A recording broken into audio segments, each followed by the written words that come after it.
আপু আসসালামু আলাইকুম। ওয়ালাইকুম সালাম ভাই। আপু আপনার নাম কি? আমার নাম সৃষ্টি। সৃষ্টি। আপু কেমন আছেন আপনি? হ্যাঁ, আলহামদুলিল্লাহ ভালো আছি। ভালো আছেন? আপনার বাড়ি কোথায়? আমার দেশের বাড়ি তো কুমিল্লাতে, থাকি পরিবারে আমি হেমাদপুরে। পরিবারে কে কে আছে? পরিবারে বলতে ছোট একটা ভাই আছে, বাবা মা নাই।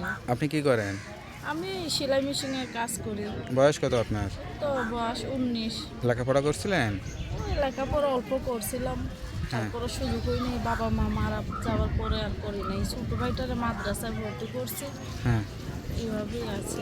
তো এখন কি প্রতিবেদনে কি আশা করে আসছেন? প্রতিবেদনে আইসি যদি একটা ভালো মনের মানুষ পাই তার সাথে সম্পর্ক করব, যে আমার দায়িত্ব নিবে, তার সাথে কথাবার্তা বলবো, হুম। বিয়ার সাথে বসবো, এরকম আর কি। আচ্ছা আচ্ছা, বিয়ে শাদী করবেন সে আশা নিয়ে আসছেন, তাই তো? হ্যাঁ।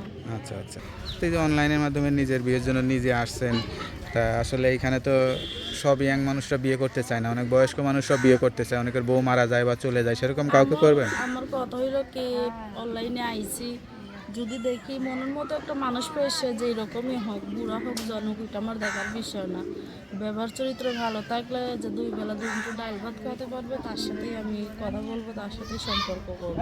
আচ্ছা আচ্ছা, তা চেহারা দেখাইলে সমস্যা আছে? বিয়ে তো করবেন। চেহারা তো দেখাবোই, যে হ্যাঁ। আমার দায়িত্ব নিবে, পাশে থাকবে, আমি তার এই চেহারা দেখাবো, তার সাথে কথা বলবো। আচ্ছা আচ্ছা, কোনো মিথ্যা কথা বা কোনো না। মিথ্যা আশ্বাস দিচ্ছেন না তো? না না না, মিথ্যা কথা আমি কখনো করি না কারোর সাথে, আর মিথ্যা আশা ভরসাও দেই না। সেটাই।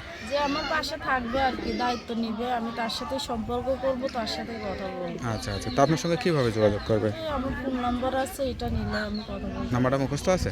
না, আপনি একটু বললাম। তার নাম্বারটা আমার কাছে দেন, আমি দেখে বলে দিই।